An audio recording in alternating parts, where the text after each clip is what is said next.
Salut à tous, je vous retrouve aujourd'hui donc pour une nouvelle vidéo et aujourd'hui on va parler donc de mon alimentation et de ma famille puisque vous êtes toujours hyper nombreuses à m'envoyer des petits messages en privé, donc je vous remercie déjà, moi ça me fait hyper plaisir d'y répondre. Mais là je me suis dit, vu le nombre de messages qu'il y avait et que je suis obligée à chaque fois en fait de répéter la même chose, en fait de réécrire la même chose, je me suis dit une vidéo en faisant un petit point comme ça sur le sujet, ça pourrait peut-être plutôt pas mal et comme ça voilà tout le monde aurait la réponse en même temps. Donc, vous le savez, donc, je ne mange plus de chair animale, donc plus de viande, plus de poisson, ni de crustacés, donc depuis 2 ans maintenant. Donc, au début, c'était un petit peu difficile vis-à-vis de ma famille, puisqu'il a fallu que tout le monde s'y fasse déjà, tout le monde s'en rappelle. D'ailleurs, même je crois qu'à l'heure d'aujourd'hui, il y en a certains encore qui ne s'en rappellent pas toujours, mais bon, c'est pas grave. En tout cas, je vais vous parler voilà, plus particulièrement donc, de ma famille donc, à la maison, donc de mon mari et de mes 4 enfants qui, eux, ne sont pas végétariens, si on veut rentrer le mot dans une case. Mais, comment vous dire, quand je suis passée donc, à ce mode alimentaire, je me suis dit au départ, ça va pas être possible. Disons que ça me trottait dans la tête déjà depuis environ 6 mois, mais je me disais, c'est vraiment une utopie. C'est une utopie parce que tu n'y arriveras jamais. Comment tu peux manger toi végétarien alors que toute ta famille ne va pas manger comme toi? Et là je me suis dit, pendant plusieurs mois je me suis questionnée, je me suis dit ouais ça va pas être possible, comment tu vas gérer tes repas, ça va être l'enfer, enfin. Et un jour j'en ai eu tellement ras-le-bol et je ne supportais tellement plus de manger de la viande, je me suis dit c'est pas possible, je le fais presque à contre-cœur. Et autant tout arrêter. Donc j'ai tout arrêté du jour au lendemain. Donc un soir, ça m'a toqué comme ça, c'était un soir de février. Ça m'a toqué et je me suis dit, à partir de demain, je ne mange plus de viande, je deviens végétarienne. Je vous avouerai que les 3 premiers mois, ça a été super difficile quand même pour moi, puisque j'avais toujours l'impression qu'il me manquait en fait quelque chose dans mon assiette. On a tellement l'habitude en fait de cuisiner quelque chose avec un morceau de viande ou de poisson dans l'assiette, enfin chez nous c'était le cas, que le jour où j'ai tout arrêté, franchement, c'est pas que je déprimais, mais j'ai eu un petit peu de mal à me dire, voilà, mettre face à mon assiette et à me dire, je suis contente de manger comme ça parce que c'est moi qui l'ai choisi, j'avais plus envie donc de cautionner en fait la maltraitance animale. Je voulais plus manger de chair animale, mais en même temps, voilà, j'étais tout au début en fait de mon végétarisme et mes assiettes, elles me semblaient peut-être un petit peu tristounes. Ça m'a pris quand même quelques mois, hein, pour être franche, avant d'être vraiment bien à l'aise avec ce que je mange et vraiment à m'épanouir là-dedans, à trouver les bonnes compositions, on va dire, d'assiettes. Et pour que je reprenne vraiment beaucoup de plaisir à table, ce qui est vraiment le cas aujourd'hui puisque je m'éclate à manger. Mais c'est vrai qu'à l'époque, c'était un petit peu dur. C'était d'autant plus dur que tout le monde continuait à manger de façon traditionnelle à côté, et que je devais continuer à cuisiner comme de la viande ou du poisson pour ma famille. Alors quand j'avais mis en ligne donc ma première vidéo bilan d'1 an de végétarisme, j'ai eu franchement des commentaires qui m'ont je sais pas comment dire, c'est pas qu'ils m'ont blessée, mais j'ai été choquée par la violence en fait de certaines personnes. Alors notamment d'une personne qui devait être, je pense, qui était végane et qui me disait tu me dégoûtes, comment tu peux continuer à vivre et à embrasser un mec qui mange des animaux morts. Et enfin je sais plus, elle m'avait mais un ramassis de vomi, enfin ça m'avait mais ça m'avait vraiment énormément touchée, ça m'avait énormément blessée en fait, et je comprenais pas, je me suis dit mais bon sang, on se bat quand même pour la même cause là. J'arrivais pas à comprendre je sais pas, est-ce que cette personne était si parfaite pour me juger comme ça? Je me suis jamais permise moi de juger l'assiette d'un autre, j'ai jamais fait une réflexion en disant à quelqu'un à côté de moi, tu manges un animal mort. Je mangeais de la viande avant, donc je me serais jamais permise de critiquer. Enfin je sais pas, ah, foutez-moi la paix, je vous fous la paix. Enfin, je voyais pas le sens d'où elle voulait en venir. Alors ça voulait dire quoi? Que je devais divorcer et abandonner mes 4 gosses, quoi? Parce que tout ça, parce que j'étais devenue végétarienne et que il fallait que je sois une personne parfaite. Non mais il faut arrêter, quoi. Et des messages comme ça, mais j'en ai eu plusieurs. Et ça m'a choquée. Je me suis dit, mais c'est quoi toute cette violence et cette méchanceté pour des gens en plus qui sont peut-être véganes ou qui, voilà, qui étaient peut-être végétaliens, je pense, puisque vu la violence de ce message, je me suis dit ça pouvait être que ça et j'arrivais pas à comprendre. Je me suis dit attends, quelqu'un quand même qui est végane, c'est quelqu'un qui prône le respect de la vie en général, autant des animaux que des êtres humains. Pourquoi un discours aussi extrémiste? Enfin, je sais pas, chaque personne est différente. Je pense que si on veut un jour faire bouger la société et si on veut un jour, je sais pas moi, commencer à faire parler peut-être un peu plus de cette maltraitance et vraiment montrer en fait le vrai visage de la viande, comme celui du lait par exemple, il faut peut-être commencer par respecter l'autre. Je pense que si les gens seraient respectés peut-être un petit peu plus, je sais pas, et on n'aurait peut-être pas à se justifier aujourd'hui pour tout et n'importe quoi. Je sais pas, aujourd'hui, peu importe ce que vous faites, bon sang, mais... Et encore plus quand vous vous exposez par exemple comme ça sur la toile, sur YouTube ou sur votre blog, mais il y a des gens qui se permettent mais tout et n'importe quoi. Alors oui, effectivement, on laisse parler, mais au bout d'un moment, c'est lourd. Alors chez nous à table, comment ça fonctionne? Eh bien écoutez, c'est pas compliqué. Donc je vais vous prendre un exemple simple. Par exemple, les bolognaises. Quand on faisait des bolognaises à la maison, avant, je mettais la viande dans la sauce et je faisais les pâtes. Maintenant, je ne peux plus mettre la viande dans la sauce, sinon je ne mangerai plus de sauce. Donc ce que je fais, en fait, c'est tout simplement, j'utilise une casserole de plus, je fais cuire mes pâtes, je fais cuire ma sauce, je fais cuire ma viande et je ramène les 3 plats à table. Et après, chacun se sert. S'il y en a un qui veut pas de sauce tomate, eh ben, il mangera juste des pâtes et de la viande et pas de sauce. Celui qui veut juste des pâtes avec de la sauce, eh ben, il mangera juste des pâtes avec de la sauce. Voilà, et comme ça convient très bien à tout le monde. Pareil pour une pizza. Je sais que quand on mange une pizza avec mon mari, on fait moitié-moitié. Donc sur une moitié de la pizza, il y aura du jambon ou de la charcuterie s'il va manger. Sur l'autre moitié, il n'y en aura pas. Et ça nous convient très bien comme ça. Et c'est comme ça, c'est pareil pour tout.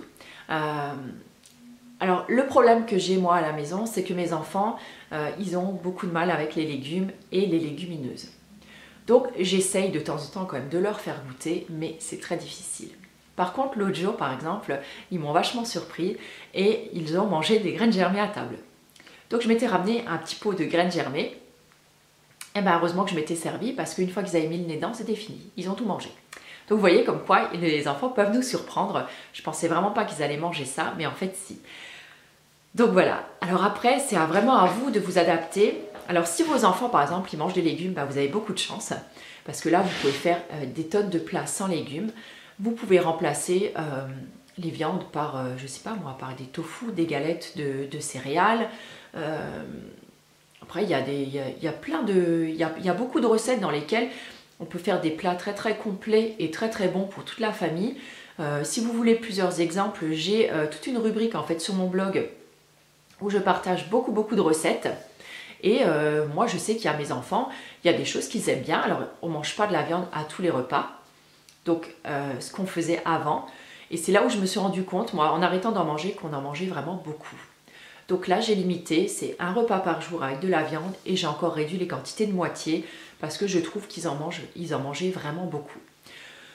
Et franchement, ils ne s'en portent pas plus mal. Donc le tout, en fait, de toute façon, l'équilibre nutritionnel ne se construit pas sur une journée ni sur 2, mais sur toute une semaine. Voilà, après la carte pleine, c'est la batterie vide. Donc on continue. Je ne sais plus ce que je disais encore une fois, bref. En tout cas, voilà, c'est assez facile finalement d'adapter. Et moi, honnêtement, ça ne me dérange pas du tout de ne pas manger de viande, même si tout le monde en mange à côté de moi. Ça ne me dérange pas du tout non plus de manger des fois complètement différemment, où je me fais vraiment le petit plat à part parce que j'ai pas du tout envie de manger ce qu'ils sont en train de manger. Moi à table, ce qui est bien maintenant, c'est que j'ai vraiment l'impression de me faire plaisir et de manger que ce que j'ai envie.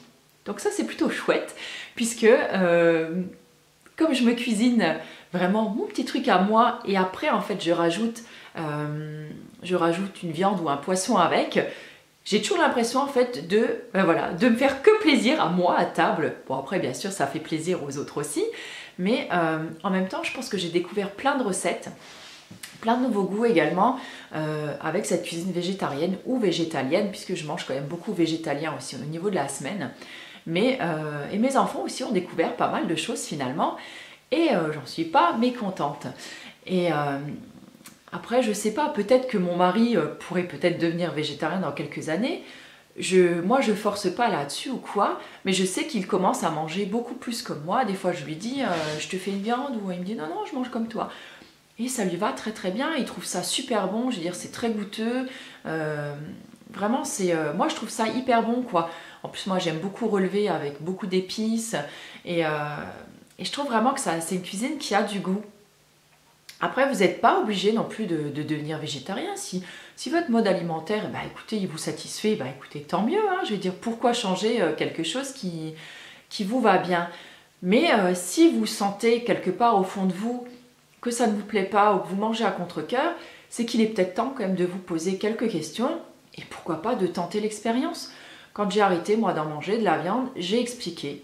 J'avais peur aussi, peur entre guillemets, ça m'angoissait un peu d'expliquer à mon mari pourquoi.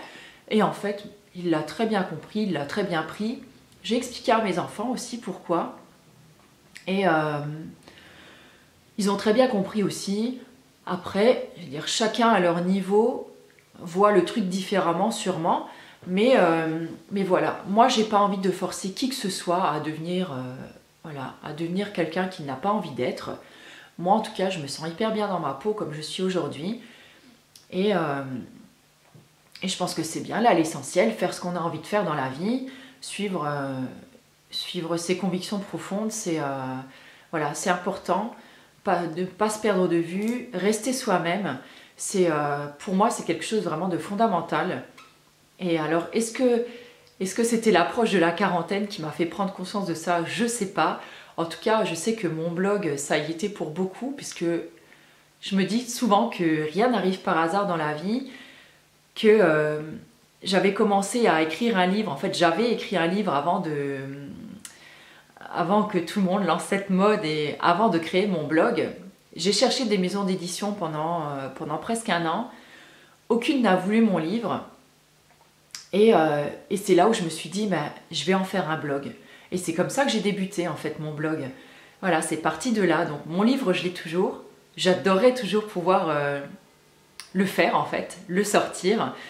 Mais voilà, après j'ai pas envie qu'on me dise non plus, ouais, elle est tombée dans la mode, des blogueuses qui font un livre, machin. Donc voilà, je pense que j'ai des choses à dire encore, je pense que j'ai des choses à apporter. Et notamment, je parle là en tant que mère de famille, mère au foyer, enfin femme tout court quoi. Et c'est toujours bon de prendre des petites astuces des autres. Et c'est vraiment, au départ, vraiment pour ça que j'ai fait, et que je fais toujours d'ailleurs, mes vidéos, mes articles, c'est pour partager parce que j'aime vraiment ça. Et je me dis que c'est toujours sympa d'apprendre des autres.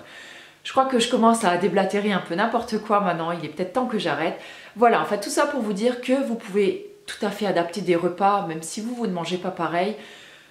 Je vois vraiment pas le problème, quoi. Ça fait 2 ans que je le fais, j'ai jamais eu un souci. Quand je suis invitée, c'est pareil. Quand les personnes m'invitent, je leur dis que je ne mange ni viande, ni poisson, ni crustacés. Je leur propose même d'emmener mon repas si vraiment ils n'ont pas envie de... Voilà, ils ont peur de se planter ou quoi que ce soit. C'est vraiment pas un truc qui me dérange. Je sais que j'ai plein d'amis qui se cassent même la tête pour nous faire un super repas, pour adapter en fonction de moi et tout. Et pour ça, je les en remercie parce que vraiment, c'est hyper gentil de leur part. Mais voilà, en même temps, si par exemple on va me faire un gâteau où il y a des œufs et du lait dedans, écoutez, je suis respectueuse quand même, ce gâteau, je vais le manger avec grand plaisir parce que je pense que faire preuve de respect et d'ouverture d'esprit, c'est la base et c'est là-dessus qu'on devrait tous en fait baser nos, comment dire, nos relations en fait avec les autres quoi. Et c'est ce qui manque, je crois, un petit peu cruellement quand même aujourd'hui. Mais voilà, comme quoi on peut y arriver, même en ayant 4 enfants et un mari qui mange différemment de soi. Il n'y a vraiment aucun souci. Si vraiment j'ai trop blablaté et que j'ai quand même pas répondu à votre question sur le sujet, n'hésitez pas à me le mettre en commentaire. Comme d'habitude, je me ferai un plaisir d'y répondre. En attendant, je vous fais plein de gros bisous. Il y aura d'autres vidéos qui vont suivre et je vous retrouve très bientôt. Ciao!